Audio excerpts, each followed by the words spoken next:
ಪಂಚರಾಜ್ಯ ಚುನಾವಣೆ ಹಿನ್ನೆಲೆಯಲ್ಲಿ ಈಗ ಚೆಕ್ ಪೋಸ್ಟ್ಗಳಲ್ಲಿ ಏನು ಬೇಕೀಗ ತಮಿಳುನಾಡು ಬಳಿ 75.03 ಕೋಟಿ ರೂಪಾಯಿ ಮೌಲ್ಯದ ನಗದನ್ನು ವಶಕ್ಕೆ ಪಡೆದುಕೊಂಡಿದ್ದಾರೆ.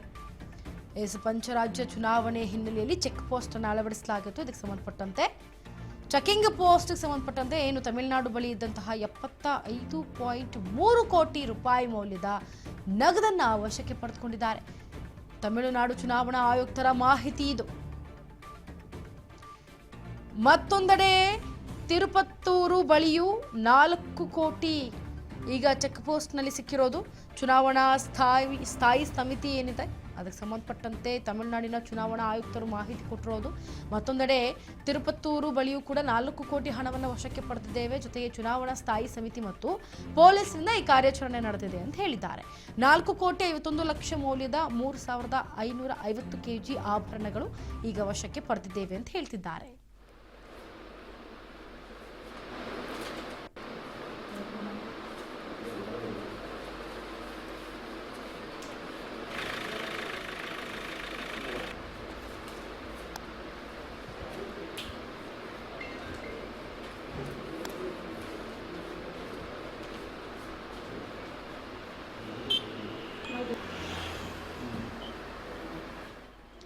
ನೋಡಿ, ಈಗ ಪಂಚರಾಜ್ಯಗಳ ಚುನಾವಣೆ ನಡೀತಾ ಇದೆ. ಎಲ್ಲರೂ ಕೂಡ ಸಿದ್ಧರಾಗಿದ್ದಾರೆ ಚುನಾವಣೆಗೆ.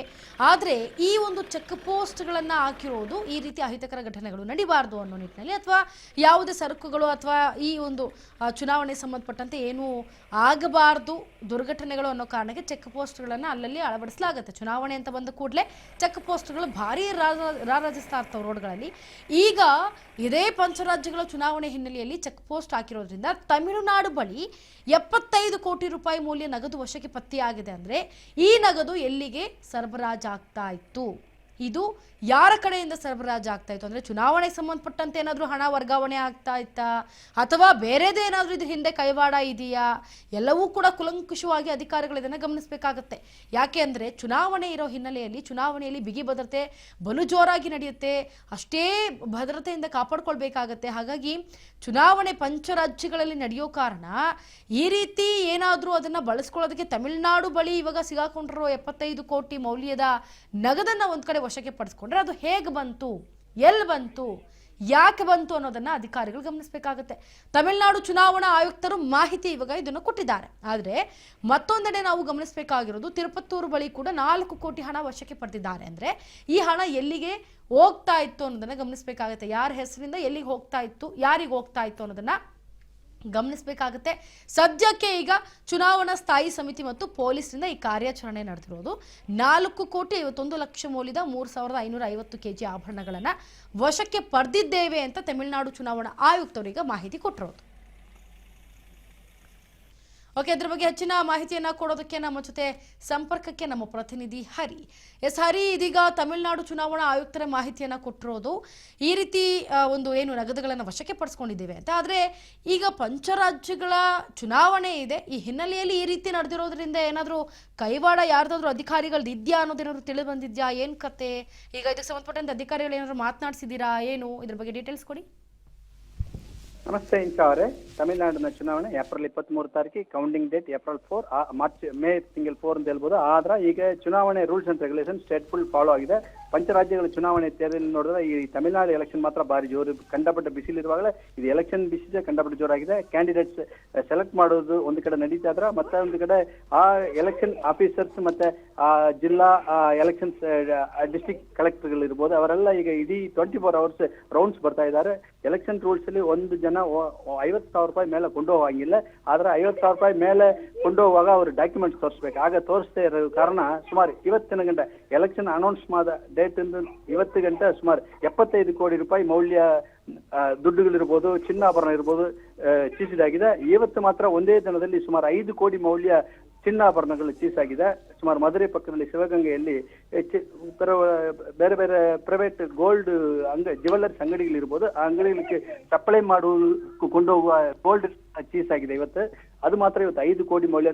ಟೋಟಲ್ ಆಗಿ ಎಲೆಕ್ಷನ್ ಅನೌನ್ಸ್ ಆದ ದಿನದಿಂದ ಇವತ್ತು ಗಂಟೆ ಸುಮಾರು 80 ಕೋಟಿ ಮೌಲ್ಯ ಬೋರ್ಡ್ಗಳು ಮತ್ತೆ ಬೇರೆ ಬೇರೆ ಐಟಮ್ಸ್ಗಳು ಚೀಸ್ಡ್ ಆಗಿದೆ. ಇವೆಲ್ಲ ಮತ್ತೆ ಜನಗಳಿಗೆ ಅವ್ರು ಯಾವ್ಯಾವ್ದು ಅದು ಓನರ್ಸ್ಗಳಿಗೆ ತಿರುಗಿ ಮತ್ತೆ ಕೊಡ್ತಾರೆ. ಆದ್ರೆ ಅದಕ್ಕೆ ಬೇಕಾದ ಡಾಕ್ಯುಮೆಂಟ್ಸ್ಗಳು ಕೊಟ್ರೆ ಇಮಿಡಿಯೇಟ್ ಸೆಟಲ್ಮೆಂಟ್ ಆಗ್ತದೆ. ಅದಕ್ಕೆ ಸ್ವಲ್ಪ ಲೇಟ್ ಆಗ್ತದೆ. ಆದ್ರೆ ಅದಕ್ಕೆ ಎಲ್ಲರೂ ಯಾರೇ ಹಣ ಕೊಂಡು ಹೋಗಾಗ 50,000 ರೂಪಾಯಿ ಮೇಲೆ ಕೊಂಡು ಹೋಗಬೇಡ. ಒಂದು ವೇಳೆ ಕೊಂಡು ಹೋದ್ರೆ ನಿಮ್ಮ ಡಾಕ್ಯುಮೆಂಟ್ಸ್ ತೋರಿಸ್ಬಿಟ್ಟು ಕೊಂಡೋಗಿ ಅಂತ ಎಲೆಕ್ಷನ್ ಕಮಿಷನ್ ಅನೌನ್ಸ್ ಮಾಡಿದೆ.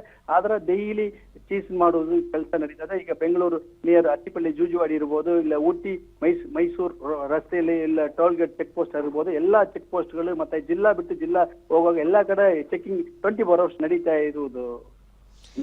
ಎಸ್ ಹರಿನ ತಮಿಳುನಾಡಿನ ಹಣಕಾಸು ಸಚಿವರಾದಂತಹ ತಂಗಮ್ಮ ಅವರ ಗಮನಕ್ಕೆ ಏನಾದರೂ ಇದು ಬಂದಿದೆಯಾ?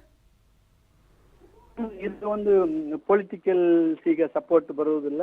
ಕಾರಣ ಏನಂದ್ರ ಪೊಲಿಟಿಕಲ್ ಲೀಡರ್ಸ್ಗಳಿಗೆಲ್ಲ ಓನ್ಲಿ ಎಲೆಕ್ಷನ್ ಡಿಸ್ಟ್ರಿಕ್ಟ್ ಕಲೆಕ್ಟರ್ಗಳಿಗೆ ಎಲೆಕ್ಷನ್ ಆಫೀಸರ್ಸ್ ಒಂದು ಸ್ಟೇಟ್ ಎಲೆಕ್ಷನ್ ಕಮಿಷನ್ ರೂಲ್ಸ್ ಅಂತ ಫಾಲೋ ಇರ್ತದೆ.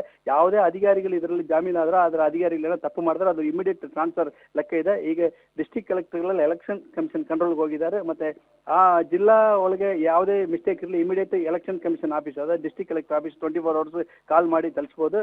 ಆದ್ರೆ ಈಗ ಎಲ್ಲ ಯಾವುದೇ ಇರಲಿ ಪೊಲಿಟಿಕಲ್ ಲೀಡರ್ಗಳಿಗೆ ಯಾವ್ದು ಫೋನ್ ಕಾಲ್ಗಳು ಈಗ ನಡೆಯಲ್ಲ.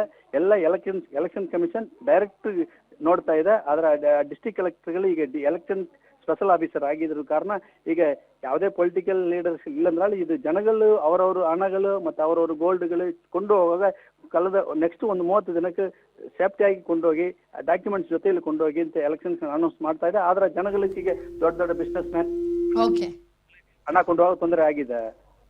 S S Hari, thank you so much ನಿಮ್ಮೆಲ್ಲ ಡೀಟೇಲ್ಸ್ಗಾಗಿ.